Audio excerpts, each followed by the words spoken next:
Jack Lawson had always prided himself on being a man of the land. His family farm, tucked away on the outskirts of a fast-developing suburban neighborhood, had been in the Lawson family for generations. It was more than just a piece of property to Jack, it was a legacy, a testament to the hard work of his grandfather, who first tilled the soil with nothing but a rusted plow and a dream. The centerpiece of the farm was Jack's tractor, a vintage red machine that had been passed down to him and was still in use every day. The tractor wasn't just a tool, it was a symbol of resilience, of staying rooted in tradition while the world around him raced forward into the future. For years, Jack had watched as the fields and forests around his farm were replaced with rows of identical houses, pristine lawns, and streets named after trees that no longer grew in the area. At first, the arrival of the new neighborhood didn't bother him much. The shiny SUVs and jogging moms might have seemed out of place next to his weathered barn, but Jack figured everyone had the right to live where they wanted. As long as they stayed on their side of the fence, he was content to stay on his. But over the past few months, things had started to change. Jack began to notice subtle encroachments, a row of decorative bushes planted just a little too close to his property line, a neighborhood beautification sign posted right at the edge of his field, and most recently, a metal fence under construction along the boundary of his land. The final straw came when a letter arrived in the mail. It was printed on expensive stationery, embossed with a logo from the neighboring residential community. Jack frowned as he read it, the words growing more absurd with each sentence. The letter claimed that his tractor was inconsistent with the visual standards of the neighborhood and requested that he remove it from sight. It went on to state that the tractor was a blight on the aesthetic harmony of the area and warned that failure to comply would result in further action. Jack couldn't believe what he was reading. His tractor had been parked in the same spot by the barn for years, long before any of these houses had been built. He tossed the letter on the kitchen counter with a laugh, figuring it wasn't worth the trouble of a response. A few days later, however, Jack realized this wasn't just an idle complaint. Early one morning, he stepped out of his house to find bright yellow warning stickers plastered across the side of his tractor. They bore the same logo as the letter and contained phrases like property in violation and action required immediately. Jack ripped the stickers off, fuming. Who had the right to come onto his land and mark up his property like this? That same evening, as the sun dipped below the horizon, he noticed headlights idling near the edge of his field. The vehicle sat there for a few minutes before driving away, leaving Jack with an uneasy feeling in the pit of his stomach. Jack decided to confront the issue directly. He drove to the neighborhood office, a modern glass building nestled between rows of manicured hedges. The receptionist, a polished young woman who seemed more suited to a high-end boutique than a suburban office, barely looked up as he explained why he was there. After some back and forth, Jack was ushered into a conference room where a woman in a tailored suit sat waiting. She introduced herself as Margaret Walsh, the head of the neighborhood's governing board. Margaret greeted Jack with a smile that didn't reach her eyes. "Mr. Lawson," she began, her voice smooth and rehearsed, "thank you for coming in. I understand you've received our correspondence regarding your property." Jack didn't bother with pleasantries. "What gives you the right to tell me what I can and can't do on my own land?" he asked, his tone sharp. "I'm not part of your community. My farm has been here long before you showed up." Margaret's smile didn't falter, but there was a steely edge to her voice now. "We understand your position, Mr. Lawson, but your property is adjacent to our neighborhood, and as such, it impacts the overall appearance of the area. Our residents have expressed concerns about maintaining the aesthetic integrity of the community. And your tractor, while I'm sure it's very useful, has become a point of contention." Jack leaned forward, planting his hands on the table. "That tractor has been sitting there for decades, and no one's had a problem with it until now. I'm not moving it, and I don't need anyone's permission to keep it where it is." Margaret's expression hardened. "I understand your frustration, but I must warn you that failure to comply could lead to further action. We're simply asking for cooperation to ensure a harmonious environment for everyone." Jack left the office angrier than he had been in years.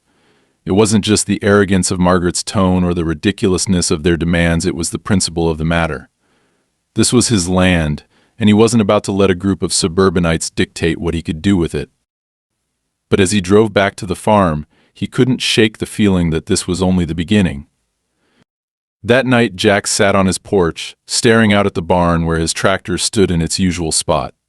The moonlight cast long shadows across the fields, and for the first time in years, Jack felt uneasy on his own property. Something about the way Margaret had spoken so calm, so calculated, made him wonder just how far they were willing to go to get their way. He didn't know it yet, but the quiet life he had fought so hard to protect was about to be turned upside down. Jack woke up the next morning with a sense of lingering unease. The confrontation with Margaret Walsh at the neighborhood office had left him furious, but also strangely on edge. He had always been a man who believed in standing his ground, especially when it came to his farm. This was his family's land, and he wasn't going to let anyone push him around. Yet, the way Margaret had spoken to him, polite on the surface but brimming with quiet authority, nagged at him. There had been something deliberate about her tone, as if she already knew how this was going to play out. Pushing the thought aside, Jack headed outside to begin his day.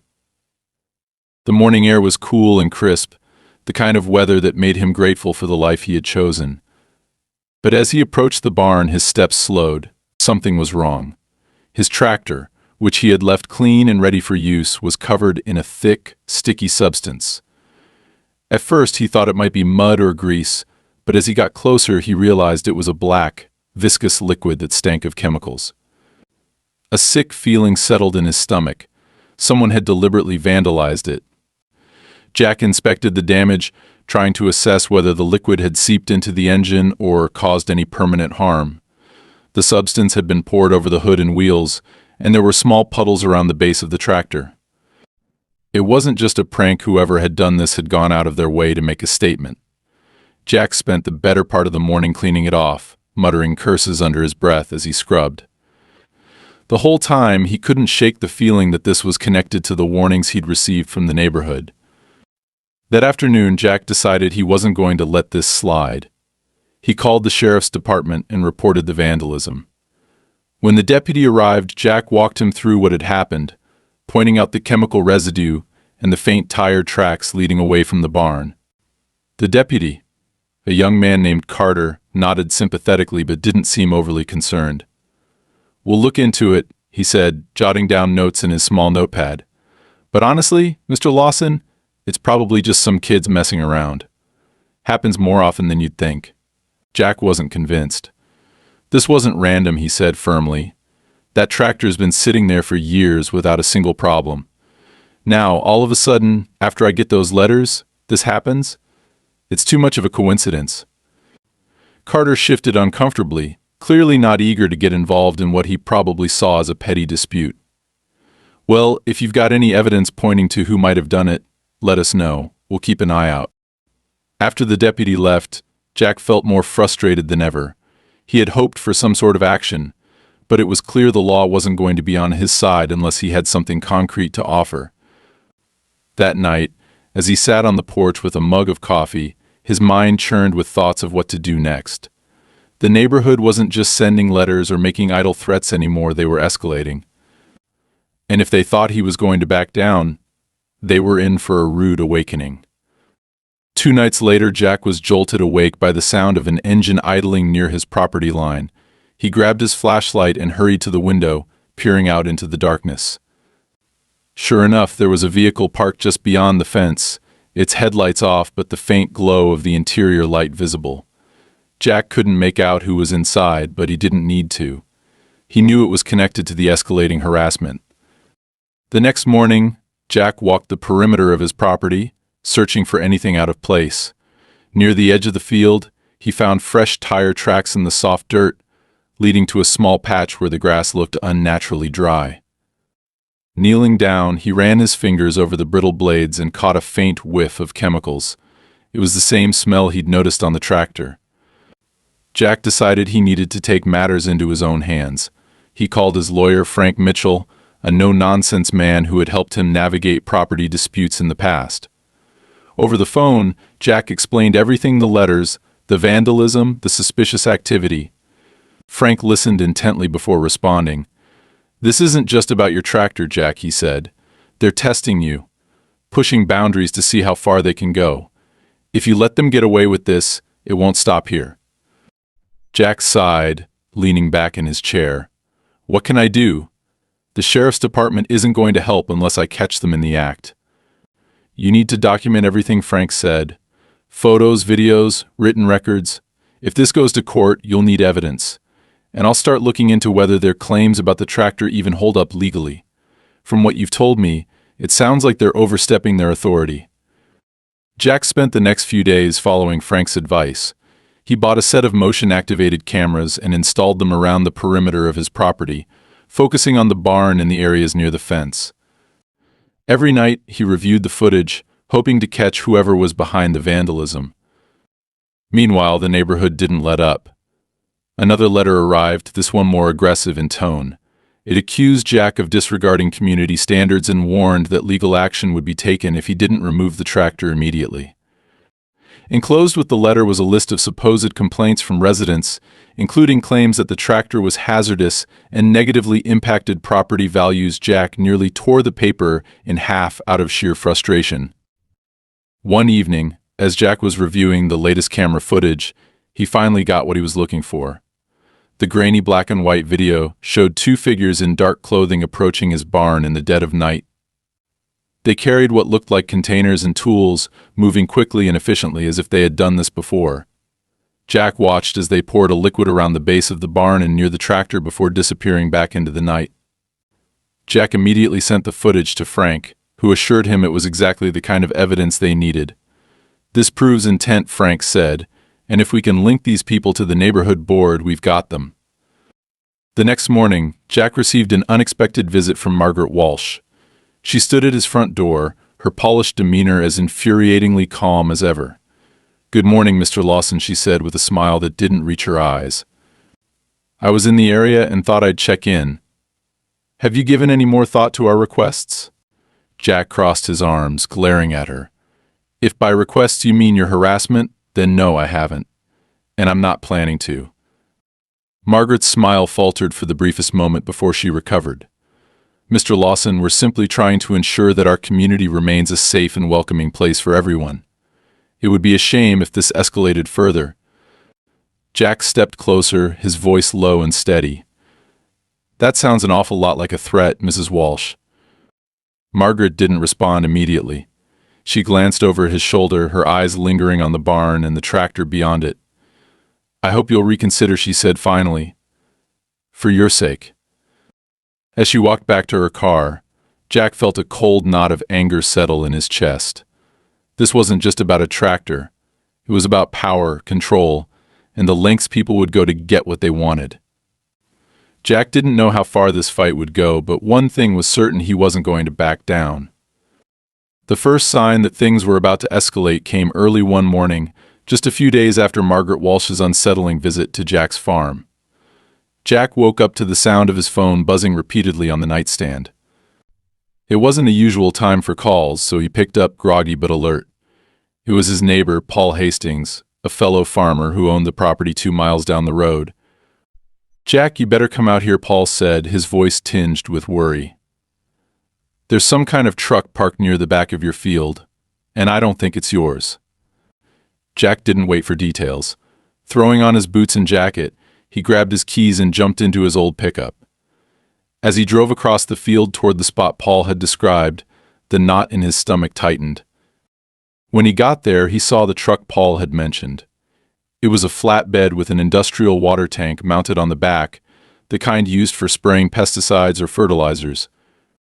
The truck looked out of place, almost abandoned, sitting just a few yards away from the boundary line between his farm and the encroaching neighborhood. Jack got out of the truck and cautiously approached the vehicle. The engine was off, and there was no one around, but the ground near the tank was wet with a strange, murky liquid. The smell hit him before he even had a chance to inspect it closely, a harsh chemical odor that made his nose sting and his eyes water. There were no markings on the truck, no logos or license plates that might indicate where it had come from. Jack took a step back, pulling out his phone to snap a few photos. As he circled the truck, he noticed tire tracks leading from the neighborhood side of the boundary, cutting right across his property. The tracks were fresh, the damp earth still soft where the tires had pressed into the ground. Someone had driven onto his land, sprayed something from that tank, and then vanished. Jack's mind raced. What were they trying to do? Poison the crops? Sabotage the land? The situation was starting to feel bigger than just a petty dispute over a tractor. Jack called the sheriff's department again, this time more insistent. When Deputy Carter arrived, Jack pointed out the tracks, the truck, and the chemical puddles. Carter looked it over, his expression grim but cautious. "This is definitely something," Carter said, scribbling in his notebook. "I'll get a tow out here and have the tank analyzed. If it's what I think it is, this could be dangerous." Jack nodded but felt a wave of frustration rise in him. It wasn't enough to analyze the tank, he needed answers now. "Do you think this is related to the neighborhood?" Jack asked. "They've been pushing me, trying to get me to comply with their demands, and now this." Carter hesitated. "I can't say for sure," he said carefully. "But if they're stepping over the line, this is serious. Let's wait and see what the analysis shows." Waiting wasn't exactly Jack's strong suit, but he didn't have much of a choice. Over the next few days, he tried to focus on his farm work, but the sense of unease followed him everywhere. He couldn't shake the feeling that someone was watching him, waiting for the right moment to strike again.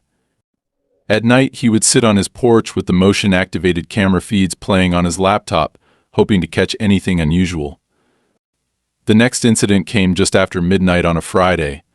Jack was woken by the sound of his dog, Bear, barking furiously outside. Grabbing a flashlight, Jack rushed out to find Bear pacing near the barn, growling at something in the shadows. The beam of his flashlight cut through the darkness, and Jack froze. Near the edge of the barn, he could see two figures in dark clothing crouched low, fiddling with something near the base of the structure. "Hey," Jack shouted, his voice cutting through the night. The figures bolted immediately, disappearing into the darkness faster than Jack could react.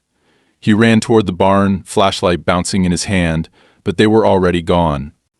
What they had left behind, however, was enough to make Jack's blood boil. At the base of the barn, where the figures had been working, there was now a small but distinct hole in the ground.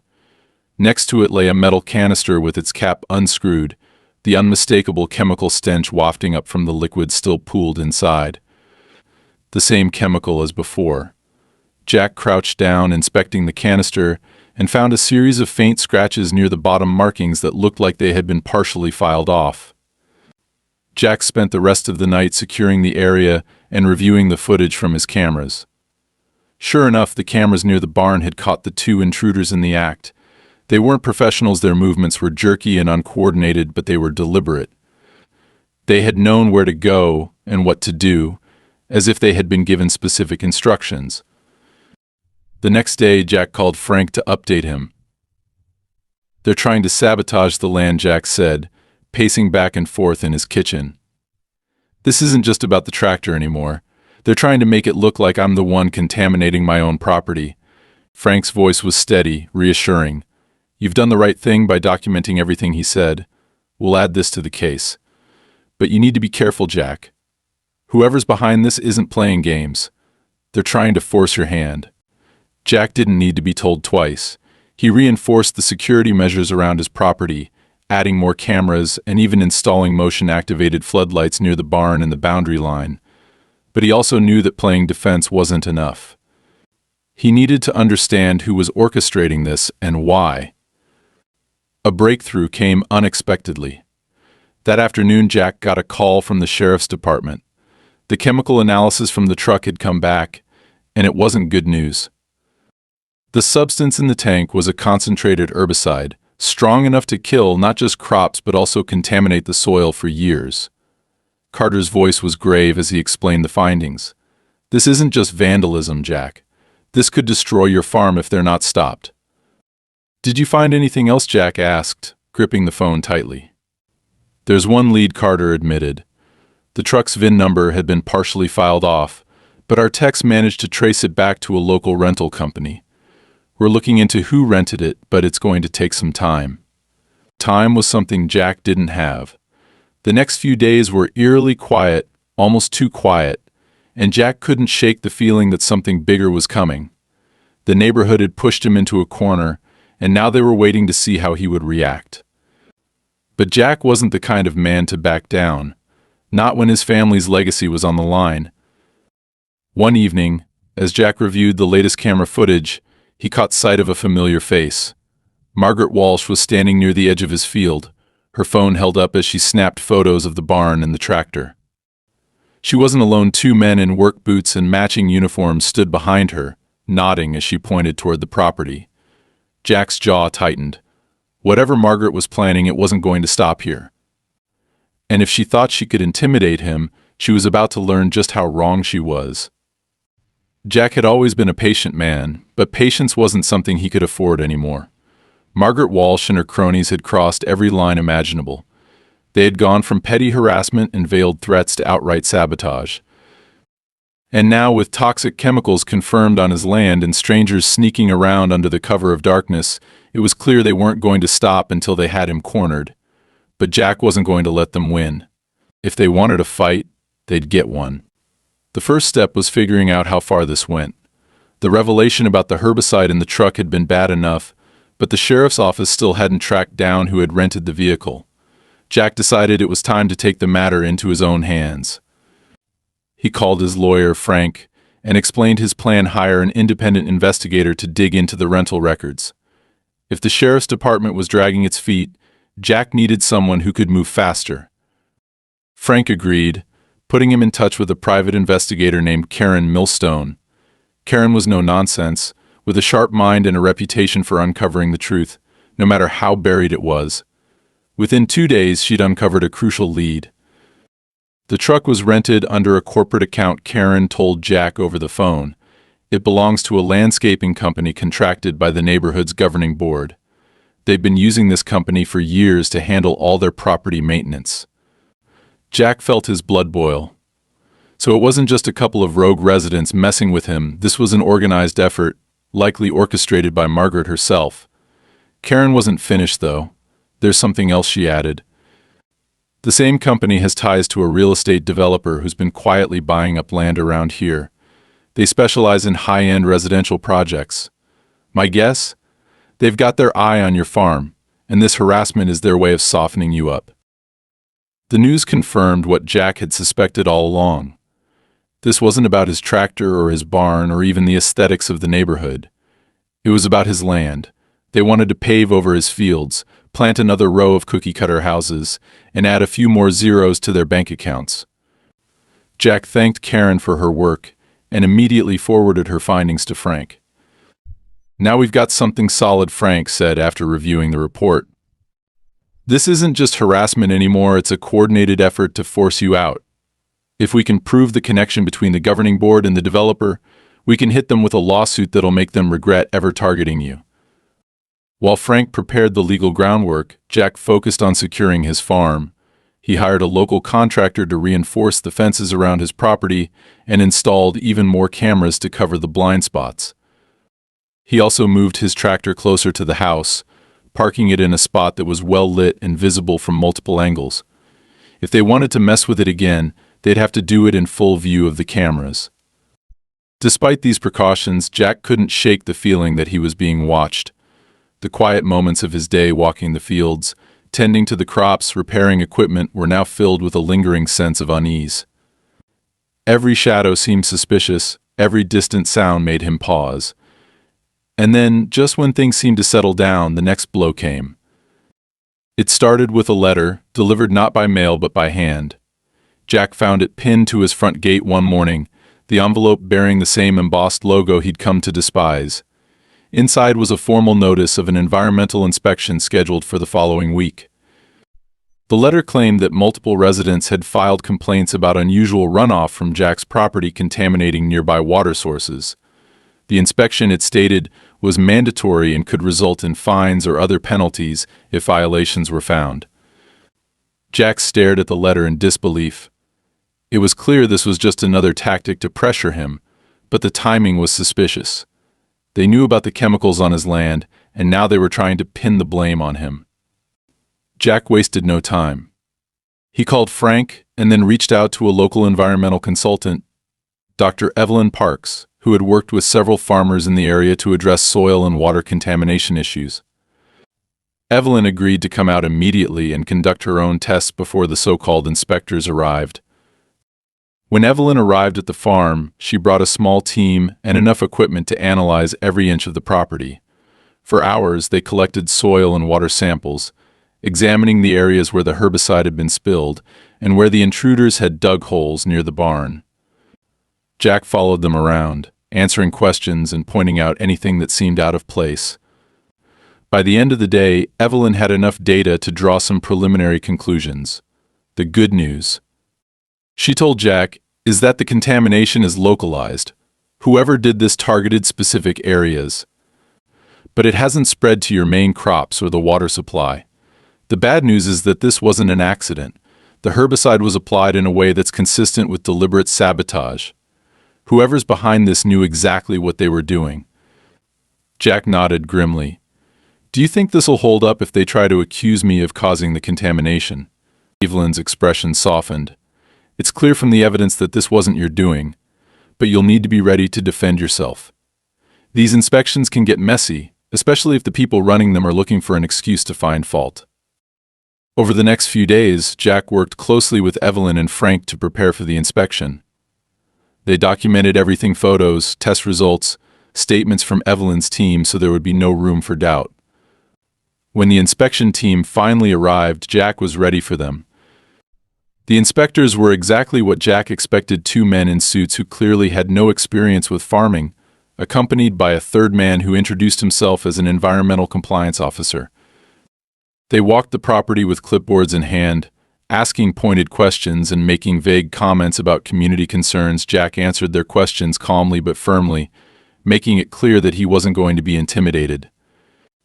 At one point, one of the inspectors paused near the barn, looking at the spot where the chemical spill had been cleaned up.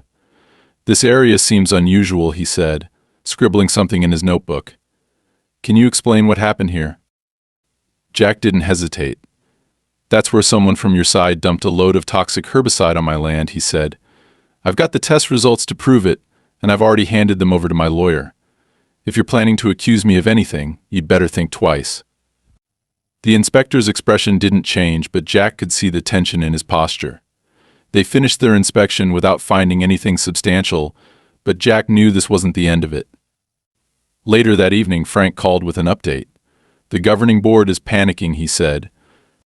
Karen dug up more connections between them and the developer.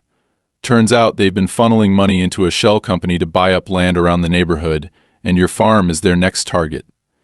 If we can link this to the sabotage on your property, we've got them. The pieces were finally starting to fall into place, but Jack knew the fight was far from over.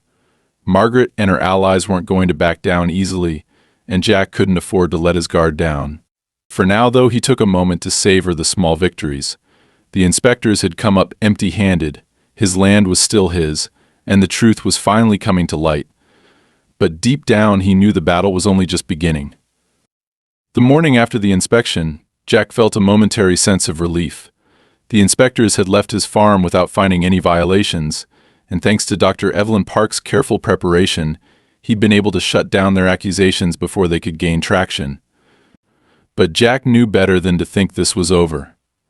Margaret Walsh and her allies weren't the type to give up easily. They had too much invested in their scheme, too much riding on forcing him out. The quiet that followed the inspection wasn't a sign of retreat, it was the calm before the next storm. 2 days later, the storm arrived. Jack was repairing a section of his fence along the north end of his property when he noticed a group of workers gathered near the border with the neighboring development. They weren't on his land, but they were close enough to make him wary. The workers were unloading equipment from the back of a truck: large metal stakes, heavy-duty machinery, and what looked like rolls of industrial fencing.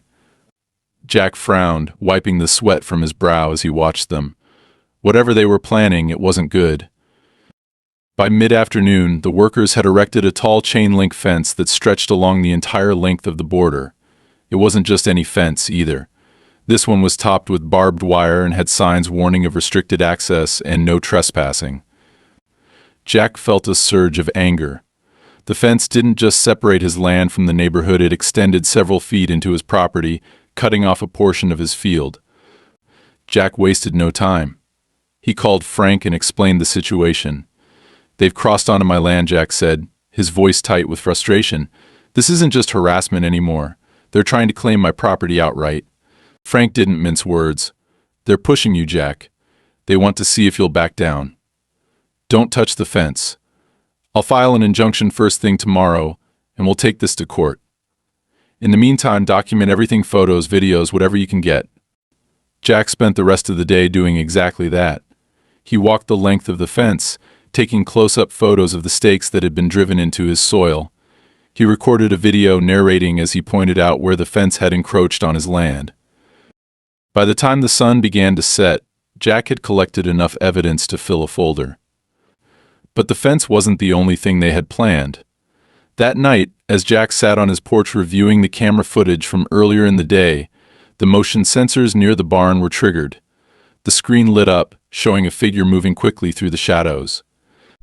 The man was dressed in dark clothing and carried what looked like a spray can. Jack's jaw tightened as he watched the man approach the side of the barn, shake the can, and begin spraying something onto the wall. Jack grabbed his flashlight and shotgun and rushed outside, but by the time he reached the barn, the intruder was gone. What he found left him seething. Across the side of the barn, in large, bold letters, was the word "sell" sprayed in bright red paint. Beneath it was a crude drawing of a house with dollar signs around it. The message was clear. They weren't just trying to intimidate him, they were taunting him, daring him to fight back. Jack spent the next few hours cleaning the graffiti off the barn, his anger simmering with every stroke of the brush. Whoever these people were, they had crossed a line. The next morning, Jack discovered that the attack on his property had escalated even further. As he approached the barn to inspect the area in daylight, he noticed something strange near the front gate. A pile of smoldering debris lay in the dirt, pieces of charred wood and metal that looked like they'd been deliberately set on fire. Nearby, Jack found the remnants of one of his old tools, melted beyond recognition. Jack's first instinct was to call the sheriff, but as he dialed the number, a thought struck him. If these people were brazen enough to commit arson, they weren't just trying to scare him, they were trying to destroy his livelihood piece by piece. And if they were escalating this quickly, there was no telling what they'd do next. When Deputy Carter arrived, he took one look at the scene and let out a low whistle. "This is serious, Jack," he said, kneeling down to examine the charred remains. "Whoever did this isn't messing around." "You think I don't know that?" Jack shot back, his patience wearing thin. "What are you going to do about it?" Carter hesitated, glancing back at the squad car where his partner was waiting. "We'll file a report and start an investigation, but unless we catch them in the act." Jack cut him off, his frustration boiling over. "You keep saying the same thing. Unless we catch them, well, I've got cameras all over this property, and I've given you footage of people sneaking around and vandalizing my barn. What more do you need?" Carter sighed, standing up and dusting off his hands. "I'll do what I can, Jack. But you know how these things go. Sometimes the system moves slower than we'd like." After the deputies left, Jack called Frank again, relaying everything that had happened. Frank's response was swift. "We're filing for an emergency restraining order," he said. "If we can tie this back to Margaret or anyone on that board, we'll hit them with everything we've got. In the meantime, you need to protect yourself." Jack took the advice to heart. That afternoon, he reached out to a local security company and had them install an advanced alarm system on his property. He also called in a favor from an old friend, a retired rancher named Mike, who agreed to stay on the farm for a few days to help keep watch. Despite the increased security, the attacks didn't stop. 2 nights later, the cameras captured another group of intruders sneaking onto the property. This time, they targeted Jack's irrigation system, cutting the hoses and leaving a pool of water to seep into the field. Jack was furious, but he also felt a grim sense of determination. These people were trying to wear him down, but all they were doing was strengthening his resolve. As Frank worked to build the case, Jack found himself drawn into a larger fight than he'd ever anticipated. Karen Millstone, the private investigator, had uncovered more details about the real estate developer behind the harassment. According to her latest report, the developer had been buying up land across the county, often using shady tactics to force out property owners who refused to sell. Jack's farm was the last piece they needed to complete their latest project, a sprawling luxury subdivision that would line the pockets of everyone involved. "They've done this before," Karen told Jack during a call. "They use intimidation, legal loopholes, even bribery to get what they want. But you're the first person who's fought back this hard. That's why they're escalating. They're not used to being challenged." Jack hung up the phone with a renewed sense of purpose. He wasn't just fighting for his farm anymore, he was fighting against a system that thrived on bullying and greed. And no matter how far they pushed, Jack wasn't going to let them win. As he stood in the middle of his field, the damaged irrigation hoses at his feet, he made a promise to himself if they wanted a war, they'd get one. The air felt heavier than usual that morning as Jack prepared for the day ahead. The tension that had been building over the past few weeks was finally coming to a head. After the sabotage, the arson, and the brazen fence encroaching on his land, it was clear that Margaret Walsh and her cohorts had no intention of backing down. Jack knew he couldn't afford to either. Frank had filed for an emergency restraining order against the neighborhood board, and the court hearing was scheduled for today. It wasn't just about the harassment anymore, it was about the future of Jack's farm and his fight to expose the corruption behind their campaign against him. Frank picked Jack up in his truck that morning, his briefcase sitting on the dashboard, stuffed with evidence that they'd painstakingly compiled. "We've got a solid case," Frank reassured him as they drove toward the courthouse. The photos, the video footage, the report from Dr. Parks about the chemicals, everything points to deliberate sabotage. They'll have a hard time explaining this away. Jack nodded but stayed quiet. He didn't trust Margaret to play by the rules. Every move she'd made so far had been calculated, designed to make him look like the aggressor while her team operated from the shadows. The only thing keeping him grounded was the knowledge that this wasn't just his fight anymore.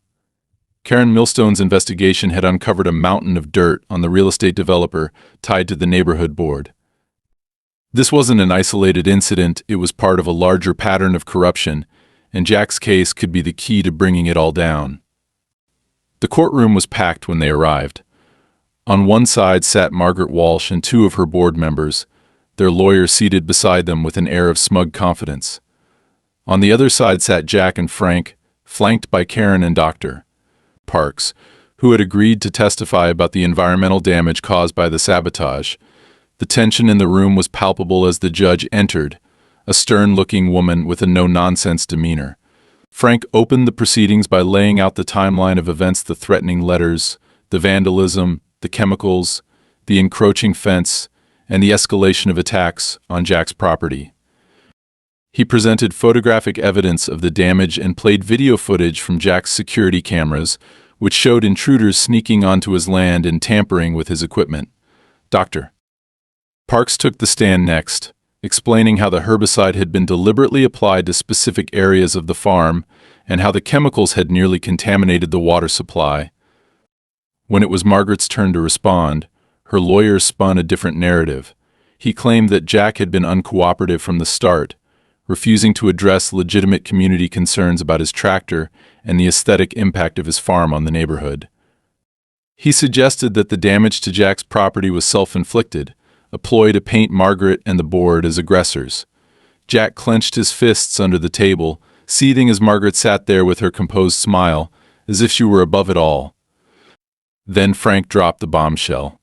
Karen had discovered financial records linking the neighborhood board to the real estate developer, who had funneled money into the board's accounts through a series of shell companies. Emails between Margaret and the developer outlined a clear plan to pressure Jack into selling his farm so they could use the land for a luxury subdivision. The documents also included contracts with the landscaping company that had rented the truck used to spray herbicide on Jack's fields. The courtroom erupted in murmurs as Frank presented the evidence. Margaret's lawyer scrambled to object, but the judge allowed the documents to be entered into the record. Margaret's composure finally cracked. Her face flushed, and she leaned toward her lawyer, whispering furiously as the judge reviewed the evidence. The final blow came when Karen took the stand.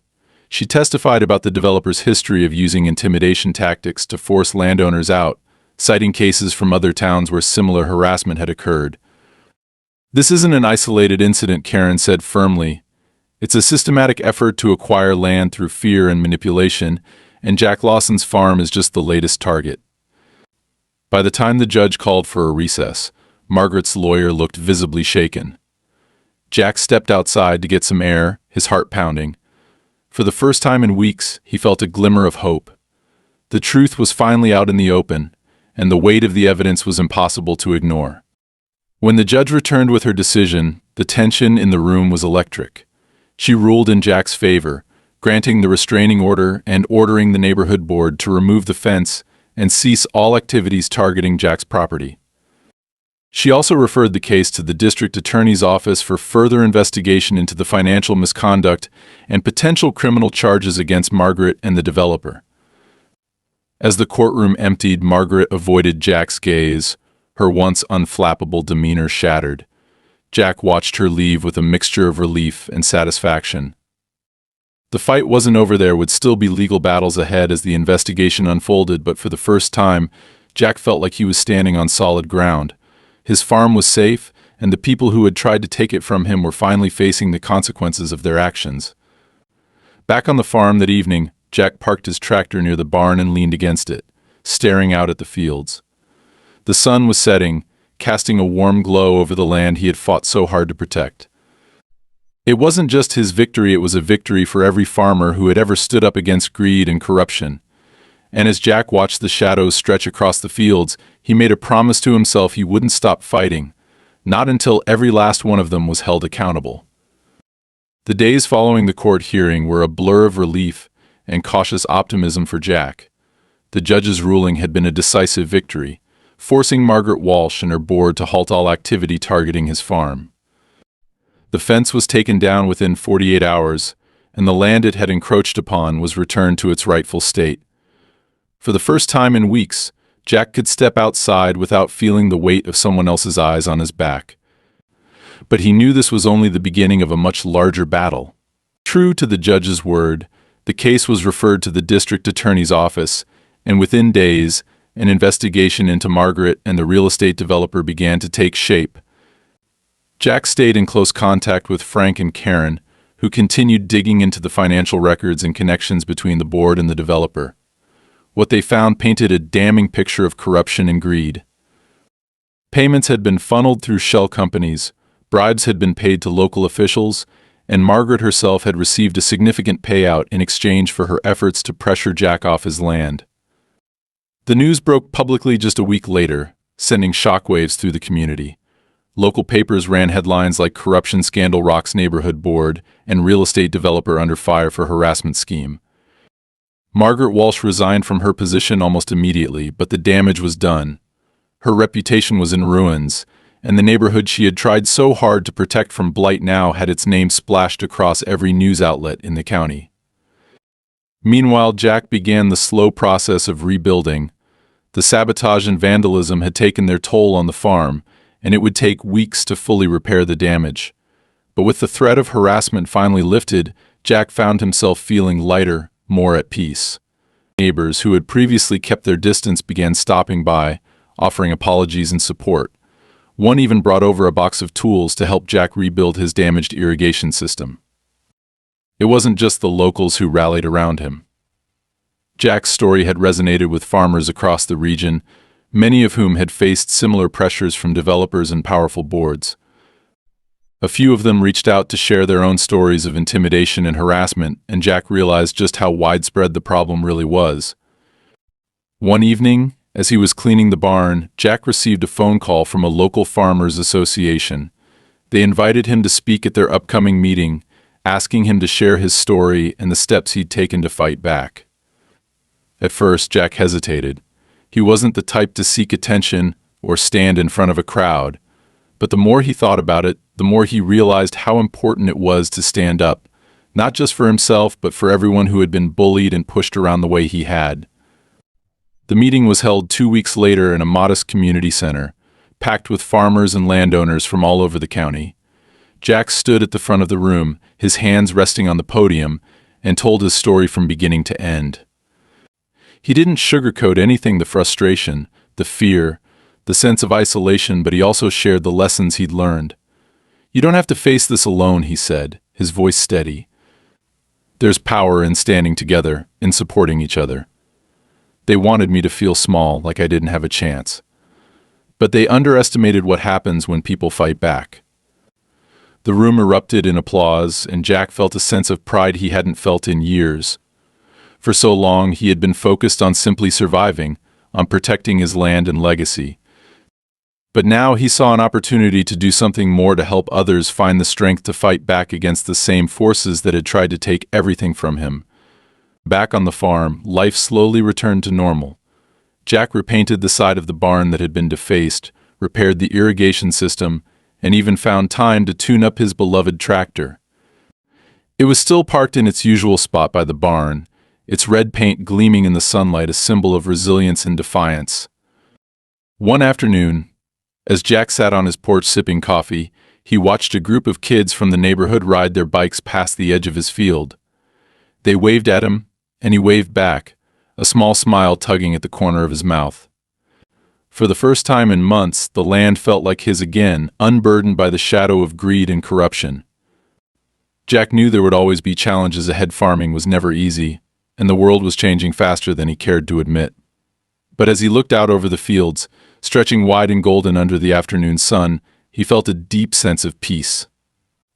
His land was safe, his fight was over, and he had proven that even against the most powerful adversaries, standing your ground could make all the difference.